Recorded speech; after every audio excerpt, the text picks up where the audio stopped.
Hello बच्चों, कैसे हो। मैं सोहन कौशिक इस वीडियो में आपका स्वागत करता हूं। बच्चों, हम पहला चैप्टर यानी कि पहला अध्याय पूरा कर चुके हैं जिसका नाम था वास्तविक संख्याएं। आज से हम नया चैप्टर जिसका नाम है बहुपद, इस चैप्टर को हम पढ़ेंगे। क्या पढ़ेंगे इस चैप्टर में? आज हम परिचय, परिभाषाएं और उदाहरण देखेंगे बच्चों। इसमें देखो बच्चों, किसी भी चैप्टर को शुरू करने से पहले उसका जो कॉन्सेप्ट होता है वो क्लियर होना अनिवार्य होता है। हम क्या करते हैं, जाते हैं डायरेक्ट प्रश्नावली पर, जाते हैं सवाल हल करना शुरू कर देते हैं, जो कि सर्वथा गलत है, क्योंकि हमें उसके बारे में जानकारी होनी चाहिए। जो जानकारी का अभाव होता है उसी कारण हम रटने का प्रयास करते हैं, और रटना अच्छी बात नहीं है। रटा हुआ ज्ञान अस्थायी होता है। तो बच्चों, आज हम पढ़ेंगे बहुपद। बहुपद पढ़ने से पहले बच्चों हमें यह मालूम होना चाहिए, क्या मालूम होना चाहिए कि बीजीय व्यंजक क्या होता है। ये बीजीय व्यंजक हम कक्षा 8 में पढ़ चुके हैं। यहां पर हम इसका थोड़ा सा रिवीजन करेंगे। देखो, कुछ निश्चित चर तथा अचर राशियों के योग। देखो बच्चों, चर और अचर के बारे में हमें पता होना चाहिए। वैसे तो ये कक्षा 8 का टॉपिक है, लेकिन मैं बता देता हूं। चर चर राशियां किन्हें कहते हैं? जिनकी जो वैल्यू है, जिनका जो मान है वो लगातार परिवर्तित होता रहता है। जैसे एक्स वाई जेड, ये सारे क्या है? चर है। ठीक है बच्चों। जैसे कि दूध का मूल्य है, दूध का मूल्य कहीं पर 50 रुपए, कहीं पर 60 रुपए, कहीं पर 40 रुपए। तो क्या है, दूध को हम चर राशि के अंतर्गत रखेंगे, क्योंकि उसकी वैल्यू फिक्स नहीं है। इसके बाद आती है बच्चों अचर राशियां। अचर राशि कौन सी होती है? जितनी भी हमारी संख्याएं होती हैं, जितने भी हमारे नंबर्स होते हैं, सारे अचर होते हैं। जो हमारी करेंसी है, जो रुपया होता है, वो भी क्या है? अचर है, उसकी वैल्यू फिक्स है। तो बच्चों देखो, कुछ निश्चित चर तथा अचर राशियों के योग। योग का मतलब चर तथा राशियों को जोड़ना। अंतर चर तथा राशियों के बीच क्या करना? अंतर यानी कि घटाना। गुणन का मतलब हो गया गुणा करना। भाग आदि यानी कि इन किसके बच्चों? योग, अंतर, गुणन, भाग आदि के संयोग से मिलकर जो बनता है उसे क्या कहते हैं? बीजीय व्यंजक कहते हैं। और बच्चों, बीजीय व्यंजक कैसे होते हैं? देखो, इसके लिए कुछ उदाहरण है। 5x³ plus 4x² minus 7।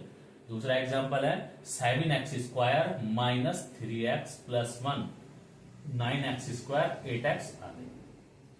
बात समझ आ गई बच्चों? ये तो था हमारा बीजीय व्यंजक। इसके बाद हम पढ़ेंगे बहुपद, जो हमारा चैप्टर है बहुपद। देखो, बहुपद किसे कहते हैं? देखो, बहुपद में भी आवश्यकता किसकी पड़ेगी? बीजीय व्यंजक की। यानी कि ये एक चेन बनी हुई है, एक श्रृंखला है, स्टेप बाय स्टेप होता है। तो देखो, ऐसे बीजीय व्यंजक को बहुपद कहते हैं, जिसमें जो भी तीन कंडीशन फॉलो करेगा बीजीय व्यंजक, वही क्या कहलाएगा? वही बहुपद कहलाएगा। तो पहली कंडीशन क्या है बच्चों? पहली कंडीशन है चर राशि का घातांक एक धनात्मक पूर्णांक हो। देखो, चर राशि का घातांक, घात किसकी देखनी है हमें?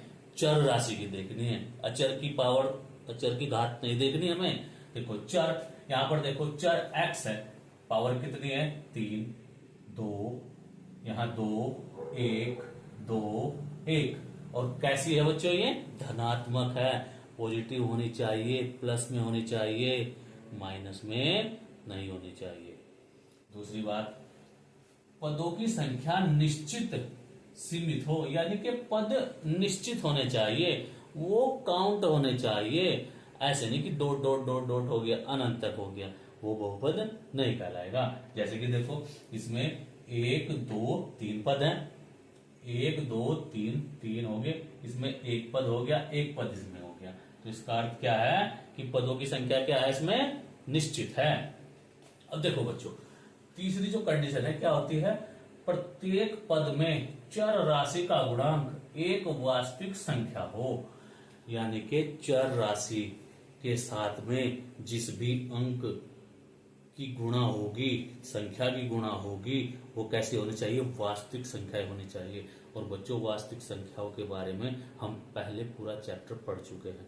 वास्तविक संख्याएं क्या होती हैं, जिन संख्याओं का वर्ग धनात्मक हो या क्या होना चाहिए, शून्य हो, वो क्या कहलाती है, क्या कहलाती है बच्चों, वास्तविक संख्या कहलाती है।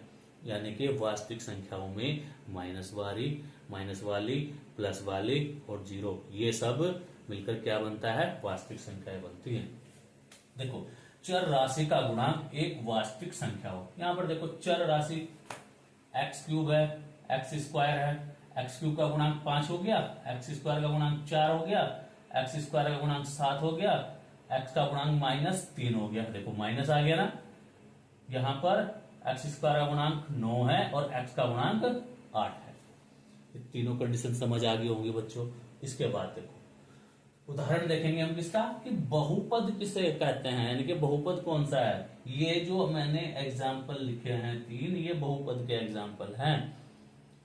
इसमें ये सारी कंडीशन फॉलो होनी चाहिए। देखो कैसे होगी, देखो बच्चों 1 2 3 4, यानी कि जो पदों की संख्या है वो सीमित है, दूसरे वाली कंडीशन हमारी फॉलो होगी। चर राशि का घातांक एक धनात्मक पूर्णांक हो। देखो x की पावर 3 है, 2 है, यहाँ 1 है, तो क्या हुआ, जो घात है वो धनात्मक पूर्णांक है।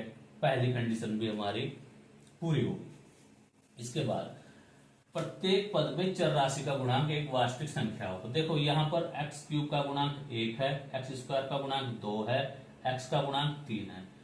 यहां पर भी देख लो एक्स स्क्वायर का गुणांक क्या है, 4 है, और एक्स स्क्वायर का गुणांक 7 है।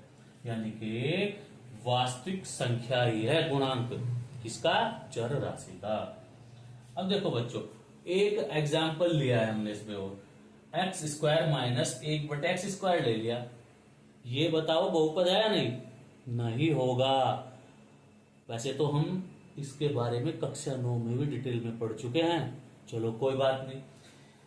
तो देखो बच्चों जो एक्स स्क्वायर ये तो बिल्कुल सही है, लेकिन जो ये 1/x स्क्वायर है इसमें क्या हो जाएगा, x की घात -2 है, क्योंकि जब हम इसको ऊपर लेकर जाएंगे एक्स स्क्वायर को, तो क्या 1/x स्क्वायर इक्वल टू क्या हो जाएगा, x की पावर -2। तो पावर कैसी होगी बच्चों, ये ऋणात्मक होगी, जो कि धनात्मक नहीं है। तो इसलिए ये वाला जो एग्जाम्पल है ये बहुपद नहीं होगा। चलो बच्चों इसके बाद हमारा आता है बहुपद के प्रकार, कि बहुपद कितने प्रकार के होते हैं।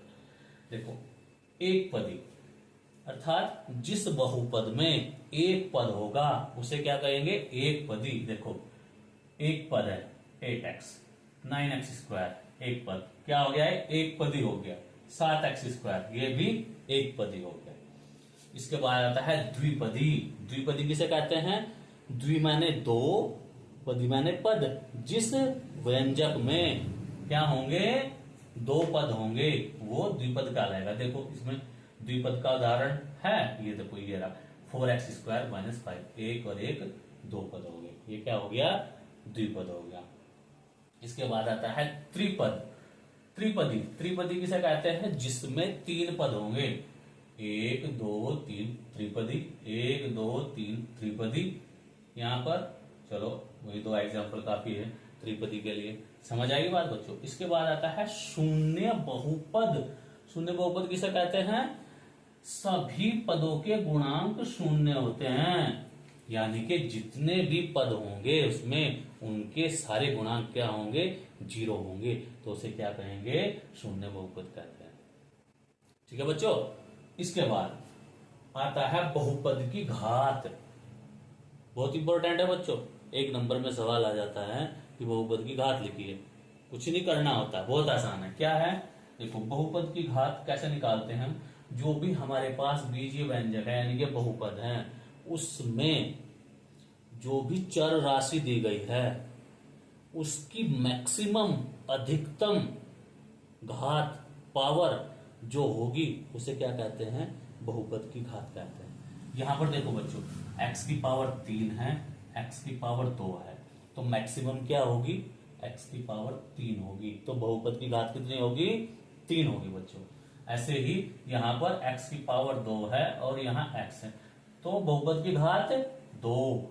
यहाँ एक पदी है तो इसमें बहुपद की घात 2 होगी। यहाँ पर एक x है यानी कि x की पावर 1 है, इसका अर्थ क्या हो गया, इस बहुपद की घात भी 1 होगी। समझ आ गई बात बच्चों, बहुपद की घात। इसके बाद आता है रैखिक बहुपद। देखो भाई ये रैखिक बहुपद क्या होता है, यानी कि जिस बहुपद की घात क्या होगी, बहुपद की घात, हाँ रैखिक बहुपद है ना, जिस बहुपद की घात 1 होगी उसे क्या कहेंगे, रैखिक बहुपद। देखो जैसे कि ये है x की पावर 1 है तो रैखिक हो गया ये, और देखो इसमें कोई है और नहीं है कोई एग्जांपल, देखो यानी कि अगर हम इसको लिख दें 3x + 2 लिख दिया हमने, द्विपद है ये, इसकी पावर x की पावर कितनी है, 1 है, तो क्या हो गया ये रैखिक बहुपद। द्विघात बहुपद किसे कहेंगे, जिसकी घात 2 होगी। देखो यहाँ ये x² है, तो इसका मतलब क्या है, ये द्विघाती, द्विघाती बहुपद।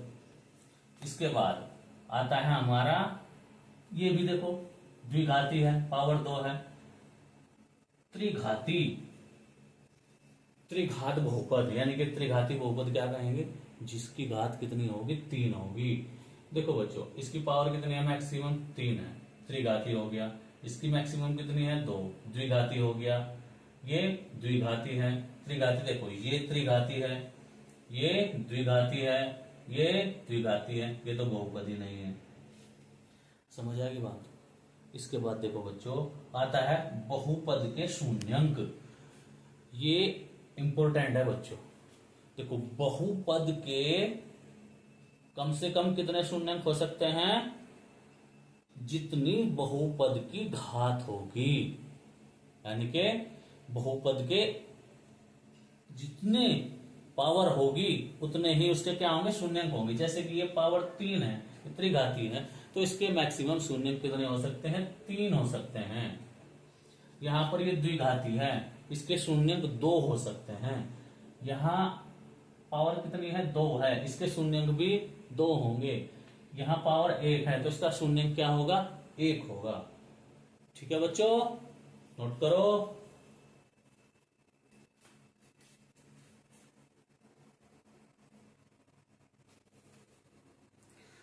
ठीक है बच्चों, हो गया नोट। चलो अब देखो हम चलते हैं अपनी एक्सरसाइज 2.1 पर। देखो इसमें प्रत्येक स्थिति में px के शून्यंकों की संख्या ज्ञात करनी है हमें। क्या ज्ञात करनी है, px। देखो बच्चों यहां ध्यान देंगे, x लिखा हुआ है ना, यानी कि ये वाली जो रेखा है x अक्ष को कितनी बार टच करेगी, काटेगी, उतने ही क्या होंगे, उसके शून्यंक होंगे। देखो बच्चों यहां पर इस रेखा ने x अक्ष को कितनी बार काटा है, नहीं काटा, किसे काटा है, y अक्ष को काटा है। ये क्या है बच्चों, मूल बिंदु है, ये x एक्सिस है, ये y एक्सिस है, तो रेखा ने y एक्सिस को काटा है, जबकि शून्यंक किसके बताने हैं, x अक्ष के बताने हैं। तो इसके शून्यंक कितने हो जाएंगे बच्चों, जब नहीं काटा शून्यंक बराबर 0। अब सेकंड में चलते हैं। देखो इस वाली रेखा ने x अक्ष को कितनी बार काटा है, ये नहीं देखना, यहां ध्यान नहीं देना, यहां ध्यान देना है। कितनी बार काटा है, 1 बार काटा है, तो इसका शून्यंक क्या हो गया बच्चों, शून्यंक बराबर 1।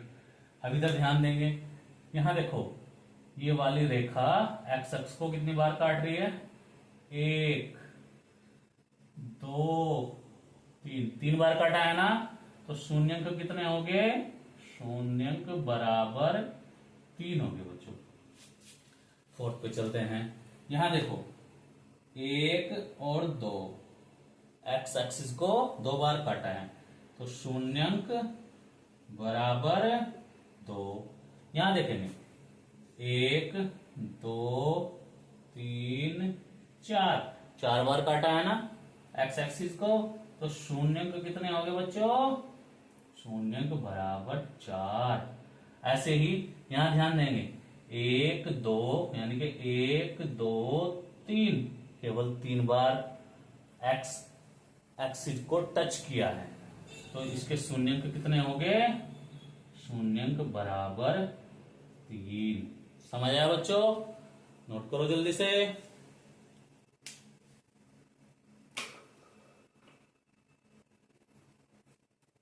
समझ आया बच्चों? वीडियो अच्छी लगी तो लाइक शेयर जरूर करें, और जिन्होंने अभी तक सब्सक्राइब नहीं किया, केवल वीडियो देख रहे हैं, वो सब्सक्राइब करें, जिससे कि उनको आगे से नई वीडियो मिलती रहे। और वीडियो मिलने के लिए नोटिफिकेशन आना जरूरी है, उसके लिए जो बेल आइकन है उसको जरूर दबाएं। मिलते हैं नेक्स्ट वीडियो में। जय हिंद, जय भारत।